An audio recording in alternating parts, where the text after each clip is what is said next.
Od Kumanovo do Gevgeliju, od Strumice do Struga. Ovo je moje i tvoje parče zemlje.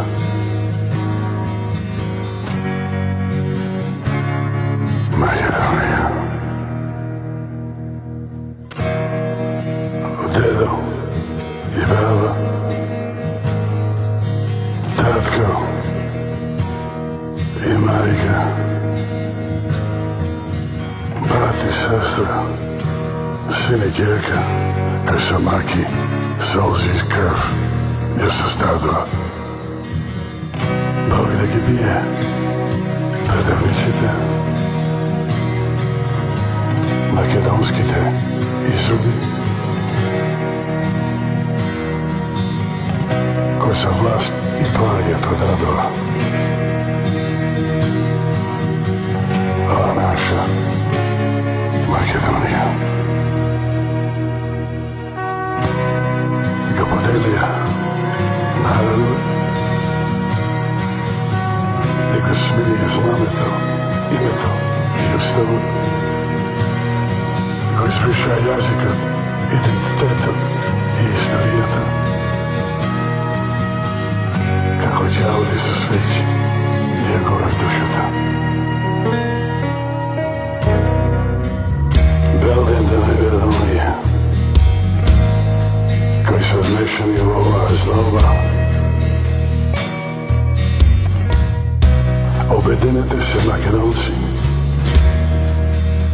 i sadno da gi branimo našите obične, su vekovne sledeni od našite predci, koji svojeta krv je prolejala za ova naša tatkovina, Makedonija.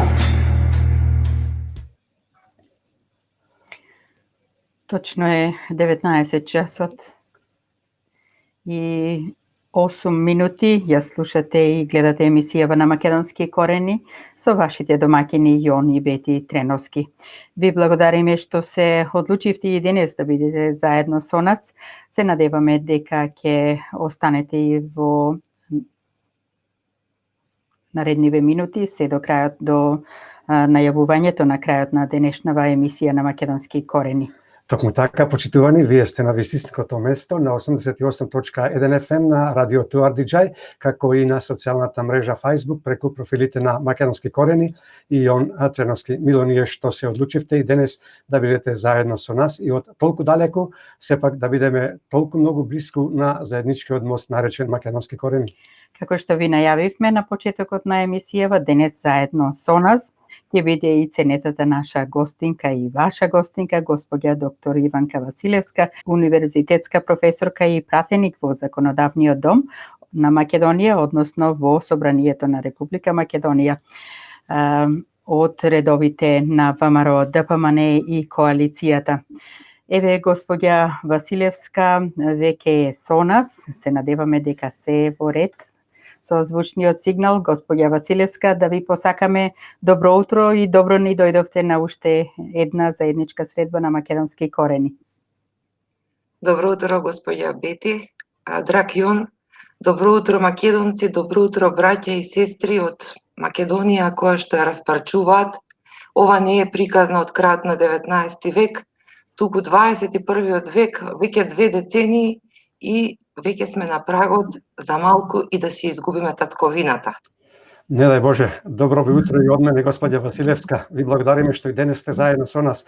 Се надеваме дека ќе имаме плодна дискусија. Чест ми е и ви благодарам што сте такви ентузијасти и што дозволувате македонскиот глас да се чуе и преку океанот, бидејќи навистина овде ситуацијата е траорна.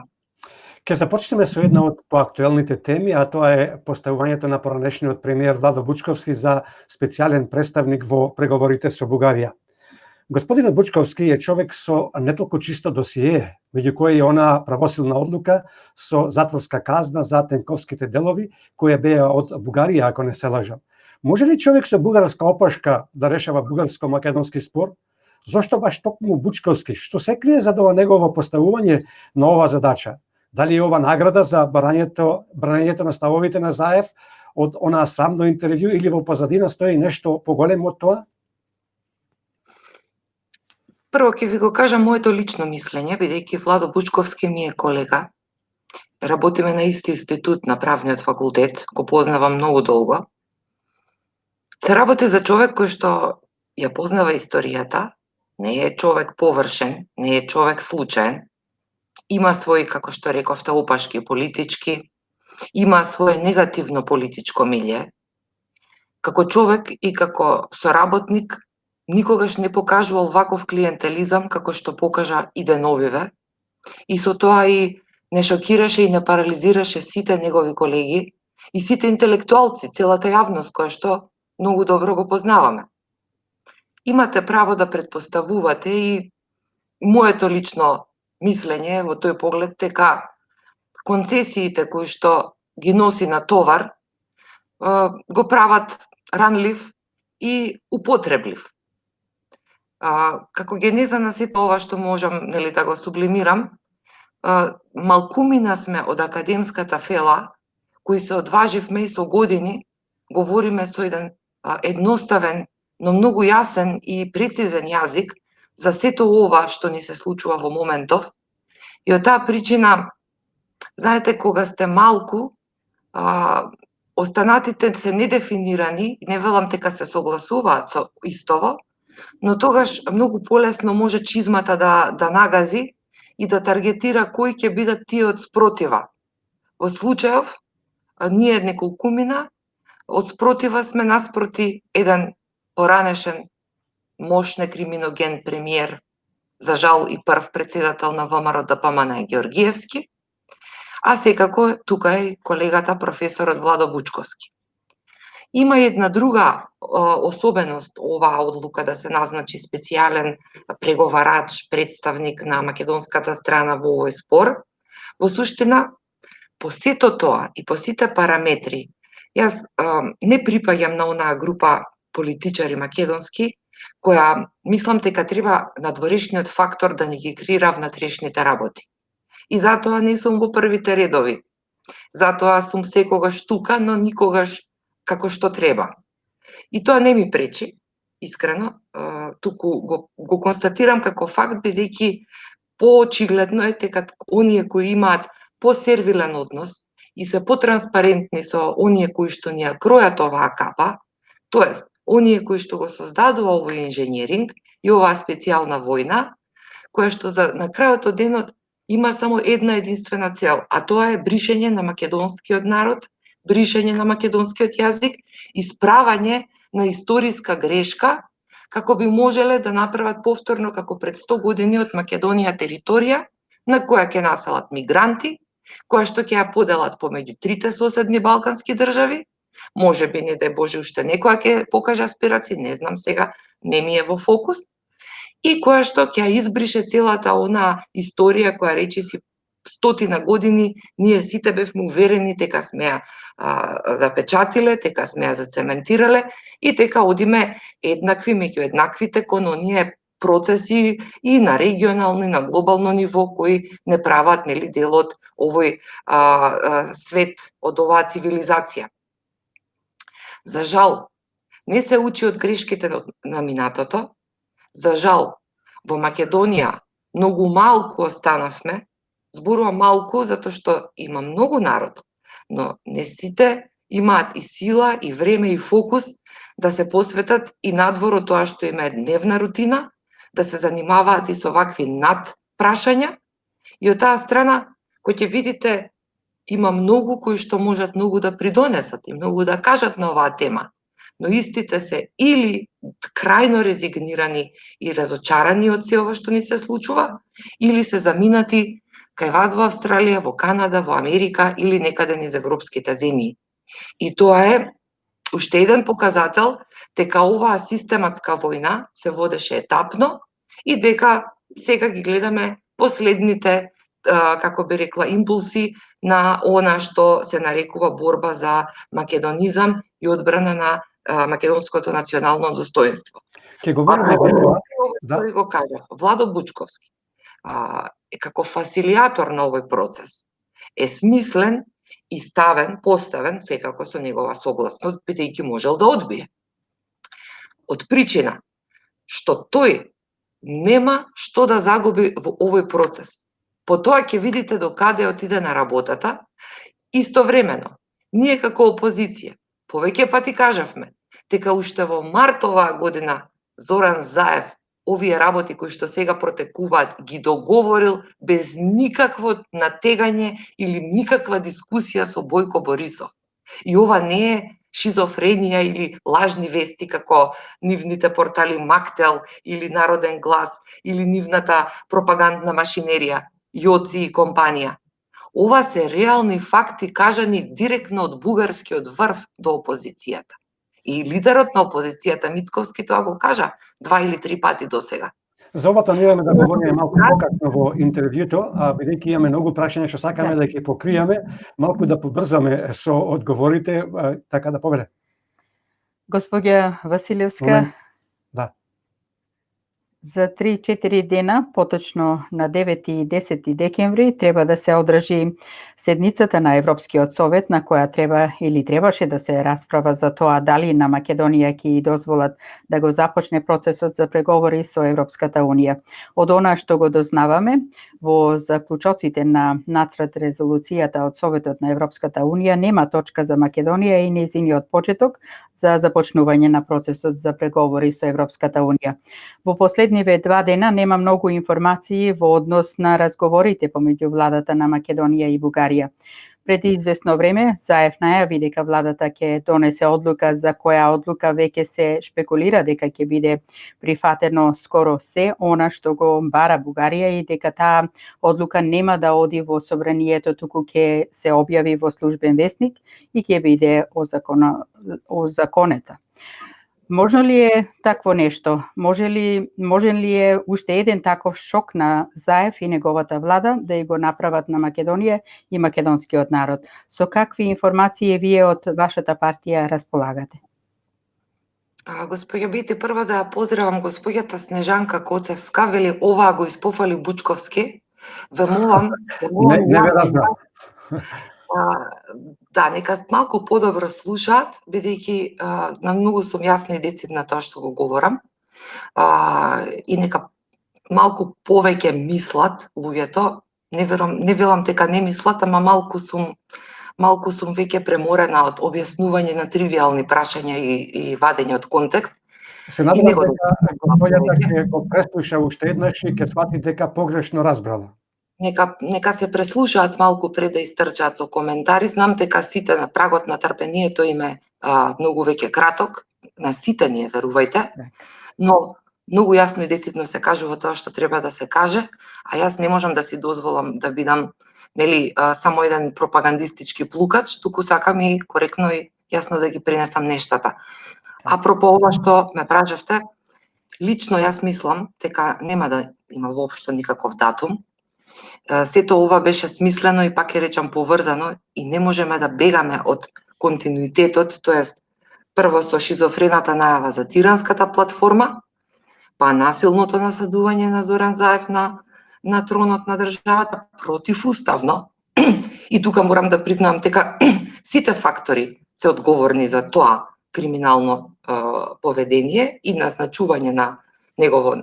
Практично покажавме дека сме протекторат, не дека сме држава суверена и така натаму, зашто требаше да одиме тогаш на избори повторно, а не да правиме памфлети како што направи тогашниот председател Иванов. Но потоа брзо следуваше подпишувањето на Преспанскиот договор, кој што е клучен за да можеме да го разбереме ова што сега се случува со Бугарскиот договор. Зашто го велам ова? Значи таму во Преспанскиот договор, памтите, во членот 7 јасно се задираше идентитетското прашање на Македонија и практично само народот кој што е конститутивен на македонската држава, тоест македонскиот народ, го изгуби правото на национална идентификација. Ниедна друга етничка заедница во Македонија немаше таква дискусија, оти не се однесува на нив. Сега, бугарите, значи нашиот источен сосед, ја превзема таа подлога и врз основа на истата кажува дека ние, како народ, практично, шо креираат тие? Они прават обид исто како во 19 век, да креираат нова нација и да го избришат целото историско минато и нашата меморија во однос на она што сме ние како идентитет. Тоест, да создадат северно-македонска нација после 45-та година и од тоа, нели, да направат од нас политичко прашање, не национално.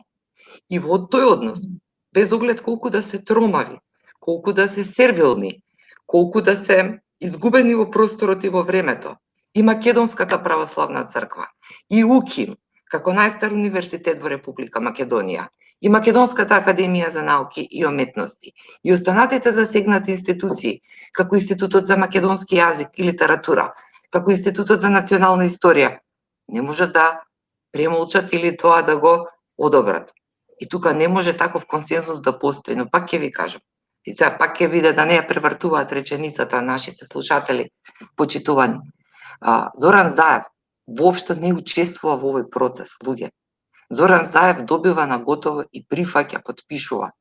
Единствениот ќар за овој, како да речем, бесрамен трговец е тоа што неговите конта растат, бизнисот со марихуана цвета, криминалот е повторно на највисоко ниво, а Македонија се разградува и се разединува. И тоа е, не постои начин, и дури ќе ви кажам, јас припаѓам на оние порадикалните во опозицијата, во однос на тоа што треба да се направи. Јас исто се согласувам и сметам дека требаше да излеземе од парламентот.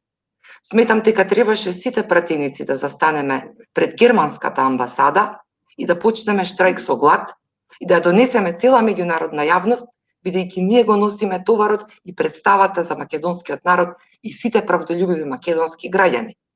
Но останатите поголемиот број сметаат дека треба на политички начин да се води оваа битка. И јас ја почитувам таа одлука и продолжувам исто така на истата линија и се борам на истиот начин.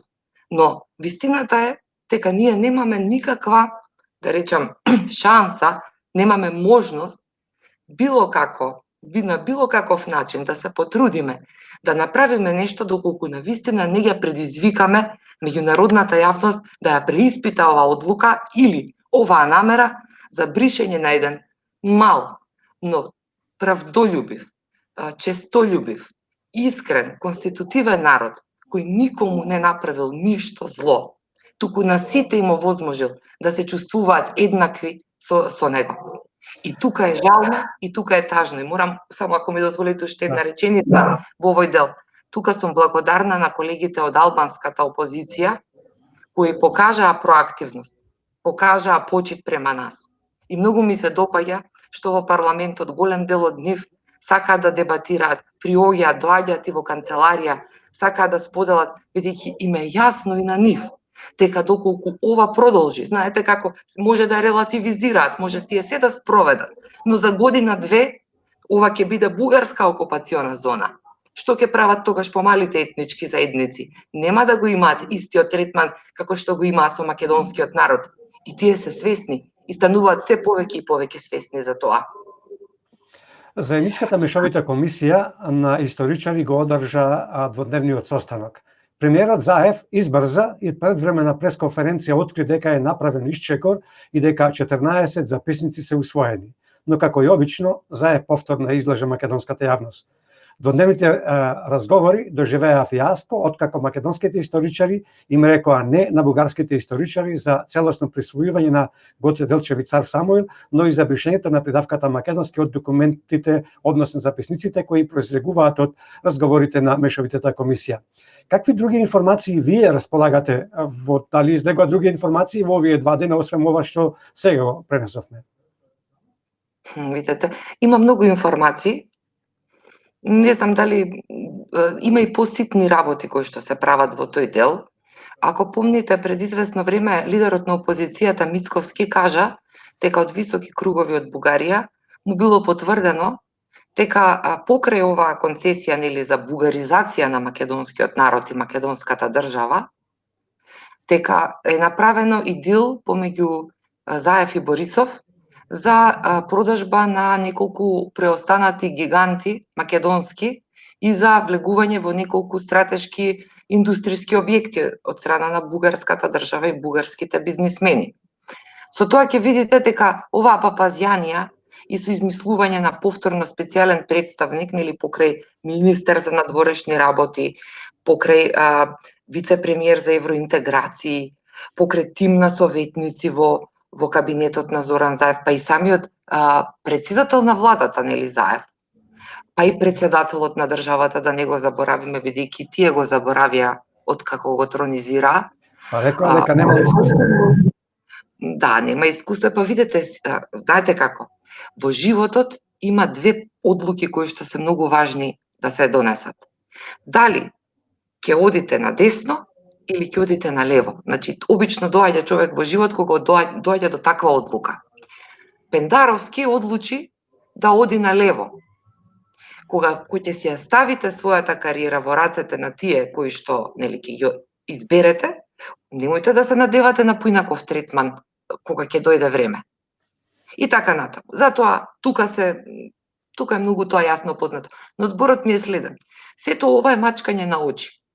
Ниту Владо Бучковски ќе направи некој исчекор и ќе подобри, ниту овие што се тромави и тотално одродени владени министри што ги плаќаме од сопствениот джеп ќе променат нешто, ниту Зоран Заев ќе се одважи да стави некоја црвена линија, сега ќе бара спас, ќе бара начин да се, како да речам, да се извади преку нели овие удари што ќе ги добива, бидејќи без оглед колку ги држи за гуша и директорите, па ќе кажам и на Институт за македонски јазик, еве професорката Елка Улчар цело време пишува за состојбата во незиниот институт и направи страшно големи напори и успеа нели да го избутка институтот малку да излезе. Значи знаете што, ги направија клиентелисти оние кои што живеат од македонската приказка и да релативизираат луѓе кои што историчари, кои што се деца на историчари, академици кои што го граделе историографскиот стејткрафт на Република Македонија. Кој ќе видите на какво дередже сме дошле, на овие напори се навистина за поздравување. И кога ги имаме како бекап, пак ја споменам и Македонската православна црква, која не знам зошто толку време молчи, која требаше да биде рамо до рамо со нас цело ова време, тогаш малку им се отежнува ситуацијата или можеби пак Зоран Заев тоа ќе го искористи, малку ќе му се ублажи болката после нели децидното не од страна на Европската комисија. И ќе ви кажам уште една работа, и тоа сакам да се свати како мој личен став. Значи јас не правам концесии со моја политичка кариера, јас работам општествено и така ќе действувам цел живот. Не важно кој како ќе се согласи со тоа што ќе го кажам. Воопшто не е ни важно во ваков момент дали ќе добиеме датум. И можеби, иако не добиеме датум, е сосема во ред и да се свртиме малку према нас, да почнеме една малку нова анализа, а пред се да побараме неотповиклива оставка од оваа ненародна квислиншка влада и да одиме на нови избори, каде што ќе можеме да направиме навистина еден исчекор и да почнеме достоинствени преговори и со нашите соседи, секако и со Европската Унија. Господја Василевска,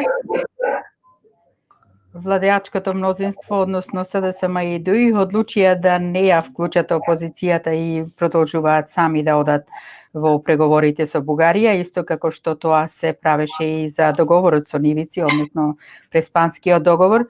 Вие во последниве неколку денови одржувате протести кои ги сметате за непартиски, а на кои протести лидерот Мицковски, како што рековте, обелодени дека има информации дека наскоро Заев ќе потпише анекс на договорот за добрососедство со Бугарија.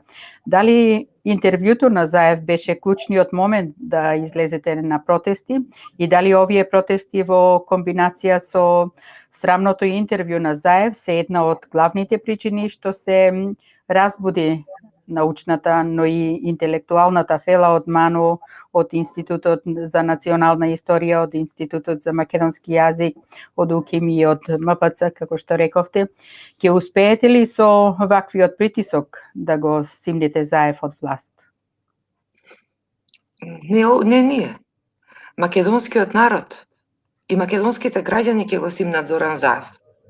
Ако се сеќавате за време на овие предвремени парламентарни избори, јас водев една кампања со која што им срушив пола милионска афера, со која пробаа за време на изборен процес да ја подкупат и да го подкупат, се извинам, и НВО секторот. Претходно, притисокот што го правеа врз заменската министерка за финансии Кочовска за да го потпише заемот од Светска банка, беше всушност претопен во изборен подкуп, кој, иако се потрошија повеќе од моите сознанија, од преку 56 милиони долари, ние видовме на терен дека граѓаните ја изгубија довербата и во опозицијата, очекуваа повеќе од нас предходниот период и затоа можеби и ковидот и сите други работи влиеш, но најмногу се видовме дека и со толку голем притисок и со такви непринципиелни средства, тие едва извлекоа глава, практично без, двајцата албански пратеници беа се изедначија пата со нас. За нас не е пофалба, но и за нив не говори дека имаат поддршка од македонските граѓани. Во овој дел, нашата единствена цел, јас мислам дека целиот фокус и на опозицијата, но и на македонските граѓани во наредниот период е да се престане со ова лудило и да се сопре со истото. На тој начин, нашата заложба ќе биде секако да се оди или на она варијанта да се направи влада за национален спас, која што до следните локални избори ќе направи и повторно предвремени парламентарни избори, или Зоран Заев конечно да биде пикнат во ќош, да си даде оставка и да се одговара за овие големи предавства кои што ги направи кон македонската држава и македонскиот народ. Трета опција нема. Инаку зашто би постоела опозицијата? Зашто се протестите надпартиски? Јас ќе ви кажам една работа, тоа го правиат спин мајсторите и е некоректно према опозицијата. Опозицијата процентуално последниве неполни 3 години беше постојано на улица. Јас не знам во кој свет живеат тие кои што го коментираат тоа дека не сме биле активни. Баш изутринава ми се отворија на Facebook, оние мемори, слики. 2018 на овој ден сме биле со Мицковски, со целото раководство, со коалицијата, со народот, со граѓаните сме биле на протести. Постојано бевме пред влада, постојано бевме пред собрание, постојано бевме низ цела Македонија. Ги знаевме информациите, имавме информација што се случува. Имавме невидени предавства од нашите редови во претходниот парламентарен состав. Зарем мислите дека ние тоа не го знаеме? Зарем мислите дека не направивме се за да имам такво обединување? Погледајте ги сега, дел од тие луѓе сега се дел од владиното мнозинство. Еве го колегава Зеки Рамчиловиќ. Видете кои луѓе како направија, како постапија. Погледајте како се пазаре. Што требаше да направиме ние како опозиција? Да ги заробиме? До 2 попладне му се колнеа на Мицковски во деца дека нема шанси да гласаат за уставните измени. Во 2015 ги исклучуваа мобилните телефони. Ги знаеме сите. Знаете со какви удари се расправавме цело ова време. Имаме и помали коалицијски опозицијски партии кои се што ќе ви изналупаат на Facebook или ќе излезат на интервјуа и ќе ви кажат секаква реторика. И тоа е во ред. Треба секој да си го каже мислењето како што. Но реалноста е малку поинаква. И механизмите, и обврските, и тежините, и реалните состојби, она што е логички исправно, е многу поразлично од она што е сега. Ние баравме на претходниве предвремени парламентарни избори, јас мислам дека со истото барање ќе одиме и понатаму. Ќе дојдеме на власт и ќе почнеме со ревизија на сето ова што се случи. Не може никој да вети дека тоа вака преку ноќ ќе дојде ќе го смени. Погледајте ги малку и следете го контекстот на сите изјави, ќе видите каде имате пропагандистичка реторика, каде имате сериозни факти. Во блок предводен од ВМРО-ДПМН е собрана сега една силна интелектуална машинерија, собрани се правдолюбиви и слободоумни луѓе кои не припаѓаат на партиски чипови и не се дел од амбиции од личен аспект кои што дошле да прават кариера сега во ВМРО па да се наредат на редот. Туку навистина луѓе кои што може да дадат придонес и тоа сето ќе се случи доколку добиеме простор. А секако лопчето ќе се одмотува од следната недела. Господја Василевска, ние и во минатото говоревме секогаш и упатувавме пораки до македонскиот народ да размислуваат малку поинаку и да читаат помеѓу редови, да сватат реалноста и вистината дека во Македонија ни една друга политичка партија не може да поништи сето ова што е направено освен ВМРО ДПМН, меѓутоа за тоа треба бројки. Народот треба еднаш да свати, да му даде поддршка на ВМРО ДПМН, а доколку ВМРО ДПМН од која ќе добие таа поддршка не ги оправда очекувањата народот, тогаш треба да плукаат. Пред тоа плукање само му оди во корис на оние кои што распродадува. Инаку владата на Заев ве игнорира вас од ВМРО ДПМН и за ветингот во правосудството. Каков ќе биде став на вашата партија околу решението за ветингот? Дали вие пратениците од ВМРО ДПМН и коалицијата планирате да го напуштите собранието и со тоа да создадете политичка криза со што ќе издвоите предвремени парламентарни избори за симнување на Заев, а со тоа и отварање на процес за негова одговорност за сите злодела кои ги направи на Македонија? Се е во опција, се е во оптек. Се уште нема официјална никаква информација од извршниот и од Централниот комитет. Секако, кога ќе има став, дефинитивен, јавноста ќе знае и ќе соопшти лично лидерот Мицковски. Јас не би преюдицирала, но е секако една од сериозните опции. Вие од ВМРО ДПМН поднесовте голем број на амандмани во врска со деловникот за работа, поточно за онлайн работењето на собранието. Од СДСМ, односно од владеачкото мнозинство, ве обвинија за амандмани, блокада на собранието.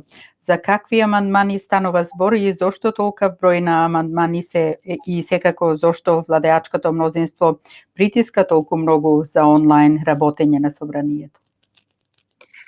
Одлично прашање, господја Бети. Видете, тие имаат тенко парламентарно мнозинство. И за да може да постигнат да им се спроведат нивни некои цели и решенија, треба да ги довлечкаат и Али Ахмети и Мендух Тачи и да ги држат у собрание 24/7. Тоа е невозможно. Од таа причина, ним им треба, дополнително сега, тоа веќе го живееме како реалност, па затоа не го потенцирам, но тоа и вие и нашите слушатели го знаат. Пандемијата не знаете на кого ќе удри, не знаете малку поназад. Кога ќе ви пројде еден уставен прекршок и нема да бидете казнети за тоа, кога луѓето ќе заборават, па ќе направите друг, па трет, па четврт, па петти, тоа им станува навика, тие константно го кршат уставот. Значи, во буквална смисла на зборот. Зошто го велам тоа? И професорката Гордана Силјановска каже, и професорката Каракамишева, и јас, и сите кои што ја познаваме уставната материја. Собранието заседава константно и континуирано.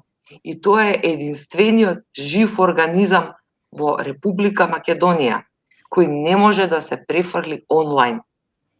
Оти ако одиме онлайн, тогаш, значи, на вистина, ние сме покажале дека сме корпорацијско друштво или некоја невладина организација, па еве сега или си правиме емисија на радио и сега тука ќе си носиме одлуки. Еве, ние тројцата сега можеме, нели, да донесеме одлуки во интерес на Македонија. Ќе си ги изгласаме и тоа ќе биде валидно. Така малку се исмевам со целата постапка. Но не го прават тоа наивно. Не го прават тоа наивно, бидејќи знаат дека не секогаш ќе имаат можноста од присуството. На второ место повторно ги ставам оние колеги кои што не дај Боже ќе добијат симптоми на COVID-19. На прво место е тоа што тие не можат да гарантираат дека лидерите, еве и од албанскиот блок што им се во коалиција, но и останатите ќе им бидат 24/7 на располагање. И од таа причина одлучуваат луѓето во пижами или наводно, нели, во домашна некаква атмосфера да им овозможат да гласат. Тоа е против уставен акт. И од таа причина нашите правни тимови седна, изработија до запирка и до точка се едно кое што можеше да се извади како аргумент за да може да сватат дека таков процес е недозволив. Не е возможно. Може да направат нешто друго. Има друга исто така голема пленарна сала. Може да не поделат во две сали. Може да ги зголемат условите, например, сега може би смешно, но тоа па мене многу ми пречи. Например, во пола од купатилата во собранието немате средства за дезинфекција. Тоа е дереџето на кое што сме дојдени. И сите си носиме во торбите свој неважно тоа, но сакам да ви кажам, наместо да филозофираат и да се обидат на ваков начин, да остават простор да му ја легализираат употребата на марихуаната, да му ги нели исчистат амбарите на кланот Заеви и да ни ја отрујат младината, нека стават дезинфициони средства, нека помогнат со маски, со скафандери, со не знам што, и нека ги остават пратениците да си ја работат веќе работата за која што се делегирани од македонските граѓани. Господја Василевска. И прашања кои што во тие амандмани апсолутно не се апсурдни. Само толку да знаете. Господја Василевска, имаме уште време 5 минути и се надевам дека во овие 5 минути ќе имате време да одговорите на две прашања, барем уште на две прашања и тука ќе завршиме. Еврокомесарот за проширување, односно добрососедска политика Вархеј, испрати една јасна порака дека Македонија треба да ја помогне на Бугарија, односно да направи дополнителни напори да им излезе во пресред на бугарските стравувања. Што сака Вархеј да каже со оваа порака и како ја толкувате ова изјава на Вархеј? Ве потсета ли ова изјава на онаа од пред неколку години кога еден бюрократ од Брисел изјави дека има разбирање за чувствата на грчкиот народ? Видете, тоа е само уште еден доказ дека приказнава се води од надвор. И дека со нив нема што да преговараме. Ние треба да изградиме општество и тоа проба претходната власт на ВМРО, само после се измеша и баби и жаби, тоа го знаете, сме го говореле во други прилики. Неуспешно, нели, дојде до некаде, па спласна сето тоа, отиде во друга насока. Но ние прво треба како општество внатре да се консолидираме и да сопреме некои процеси, да се устроиме. Знаете, ако ви дојде некој политичар со реторика, треба ресет во судството да направиме. Знаете што е тоа? Тоа е чиста демагогија. Треба да се направи ред и правила и тие да се почитуваат. И на тој начин да се спроведат нашите закони кои што ја секогаш сум говорела, Македонија навистина има солидни закони. Нема кој да ги спроведе, зашто имате негативна селекција во сите институции, значи луѓе кои што можете да им наредите и да направат се што им кажете, и имате позитивна дискриминација. Имате коти со кои што седат луѓе, земаат плата и седат дома, само зашто се припадници на помала етничка заедница. Кога тоа ќе го решите и ќе ја нивелирате општеството, ќе отворите можност креативните, желните, честните да се вклучат во процесот, многу лесно ќе ги фатите 5, 10, 15, 20, 30 души кои што вршеле криминал и злоупотреба на функции, а потоа ќе почнете да ги спроведувате работите по закон и по ред. И на тој начин нема што не е многу комплицирано. Кога ќе ги направите стандардите и кога ќе направите да биде јавен срам да злоупотребите својата позиција за да натрупате милиони. Видете, например, еве повторно ќе го спомнам Георгиевски. Која е вредноста на Георгиевски? Најобожаваниот лидер во македонскиот блок. Најподржуваниот лидер. Го правевме бог. Значи, после Амон Ра, Љупчо Георгиевски беше за десничарите. Погледнете ја денеска сликата на Љупчо Георгиевски. Средно богат бизнисмен кој има развиен бизнис за градежништво во Белград. Од пропаднат поет до бизнисмен за соградби. Дали некогаш македонската држава или македонското обвинителство се заинтересирало да направи истражување на текот на парите на овој господин? И не само неговите, и на многу други. Зошто тоа се премолчува? Трета работа. Треба исто така да се знае.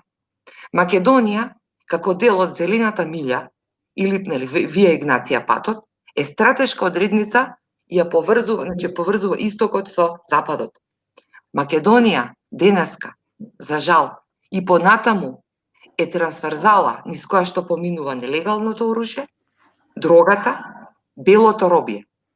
И на некој од надвор им треба таква територија, безимена, безидентитетска, избришана, за да може да ги спроведуваат овие големи бизниси. Не велам дека е лесно да се борите со такви ветерници, но верувам дека можеме да покажеме сила и цврстина како општество и да почнеме да работиме од нула. Тоа, значи, тој оптимизам не ме напушта, затоа и не ја напуштив Македонија, а имав можности периодите изминати предходно, затоа сме тука и затоа мораме да делуваме без оглед дали ќе им се допадне на водачите, дали на клиентелистите тоа ќе им попречи, дали ќе добиете сопки, удари, ножеви во грб, лажни вести по портали, секакви нели закани и уцени, тоа не е важно. Ако се собира еден кор на луѓе кои што освестено ќе приоѓаат на сето тоа, има шанса и има начин. Не утре, не следната недела, не за 10 години, но за 10 на 15 години од сега, Европската комисија сама да ни тропне на врата и да рече, ајде македонци да почнеме да интегрираме во нашиот организам. Имаме Тогаш едно сериозно ресетирање на целото македонско општество. И тоа е нешто што не отстапува. Вчера во 11 часот од страна на председателот на Комисијата за надворешни работи Антонио Милошовски имаше закажана седница на која беше предвидено да се расправа и да се утврди од страна на пратениците национален став во врска со македонските евроинтеграции во поглед на бугарските непринципиелни барања. Представниците на владата не дојдоа. Зошто и што мислите од што се плашеа господја Василевска? Не доаѓаат на Комисија за надворешни работи, таму сум член. Не доаѓаат ни на Комисија за човекови права, постојаната анкетна Комисија за човекови права, каде што нивни функционери тормозат луѓе, малтретираат, бркаат од работа, нели? Поголемиот дел молчат, ама имате луѓе кои не молчат и знаат што е правдина и бараат институционална помош. Не доаѓаат.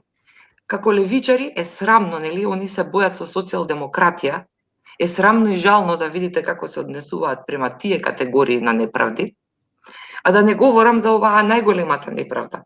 Но тие не можат, бидејќи тоа е копче, тоа е механизам. Таму не верувам дека некој му се спротивставува на лидерот или има дебата како што постои кај нас во десницата. Нели, кај нас сите се владици на својата епархија. Сите кажуваат и сето тоа на крајот доаѓа до некаков консензус и одиме понатака. Одиме напред. Размислуваме, вкрстуваме копија. Носиме одлуки, некогаш подобри, некогаш полоши, небитно. Има процес демократски. Таму нема. Таму ќе се случи. Ќе им се јави Зоран Заев, ќе им даде наредба, утре не станувате од постела и тие не стануваат од постела. Вие ќе идете таму, ќе гласате за некоја си кацарска, која што на грбот ти тежат 200 години гревови, на гревота луѓе што ги држат во зандани, и тие доаѓаат и гласат, и прават циркус во собранието. И така натаму. Не постои таму свест, тие не се свесни, тека како пратеници, за жал. Они знаете како велат, сега ќе направам пак една дегресија, велат, вие во време на Груевски, јас не знам во време на Груевски какви биле пратениците. Имам неколку драги пријатели што биле тогаш пратеници и високо ги ценам нивните напори и постигнувања во парламентот. Но може би било така. Но што сега мене ми е гајле за тоа што било во време на Груевски? Што правите вие сега? Зошто не се спротивставите на ова што се случува? Нема да ви се допадне, не можете за, не знам, бизнисите или за концесиите кон судскиот систем или не знам кон што. А за сопствената држава? И тука е молк. Наведнуваат глава и се срамат. Задоволство беше и ова ваше учество во Македонски корени, господја Василевска. Да ви посакаме се најубаво и успех на секое поле. До следно учество во Македонски корени ви посакуваме пријатен викенд, до слушање и довидување. Поздрав и од мене. Поздрав Јон, поздрав Бети, мило ми е и ви благодарам. Можеме сати и сати да говориме на оваа тема. Ова не е само, мислам, академска или тема или социолошка тема, тука е реален процес кој што се случува во Република Македонија. Треба нашите македонците, нашите браќа и сестри и во Австралија да знаат и треба да ни верувате на зборот. Македонија се раскостува. Ни треба помош. Ни треба обединување. Ни треба смирување на страстите. И за крај, на вистина сакам да ве замолам и преку вас да ја упатам и оваа порака. Не праќам прв пат порака, но денеска во овој циклус е прва. Било што било меѓу нас македонците. Сме се скарале, сме се смириле, сме мислеле вака или онака. Сме очекувале едно, се случило друго. Сме си кажале некој тежок збор. Неважно е тоа. Се е простено и забораено. Треба да се обединиме сите, оти оваа битка не може поединци да ја водат. Мора да постои обединување. Не партиско обединување, македонско обединување. Само силни обединети можеме да победиме. А потоа, сите грешки ќе се поправат, сите работи ќе се оправат, се може да се најде начин и време и простор. Оваа ситуација алармира за сериозна будност и за сериозно действување. Го пропуштиме ли тој момент, потоа веќе џабе е се било што да збориме. Така, Многу ви благодарам да сте здрави и живи, Господ да ви даде здравие на сите и да даде Господ да дојдат поубави времиња каде ќе можеме да зборуваме за теми кои ќе бидат за децата, за иднината, за образованието, за културата и се она што не прави цивилизирани луѓе и луѓе со европски стандарди, вредности и очекувања. Се надеваме дека наредното интервју нема да биде толку голем размак, бидејќи предпоследното интервју беше пред 5 месеци, ми се чини некаде. Да и лоша беше врската тогаш на патишта наваму натаму. Токму така. Одлична порака испративте, а ние секоја емисија праќаме пораки и пред изборите пораките ги праќавме за обединување со помалите политички или поновите политички партии да не се лутат кои веќе помали. Меѓутоа очигледно дека не наидовме на разбирање во тие моменти, секој се одеше на своја страна. И се надевам дека ова сега што се случува, можеби ќе ги пробуди, меѓутоа сум песимист за тоа. Народот е тој кој што треба да застани зад онаа политичка партија зад која што постоја реална можност да сето ова се врати на своето и да ја ставиме Македонија на асномските постулати и темели. Да. Оти имаме и ние право да живееме. Токму така. Секој е добро. Секој добро, пријатно. До слушање и довидување.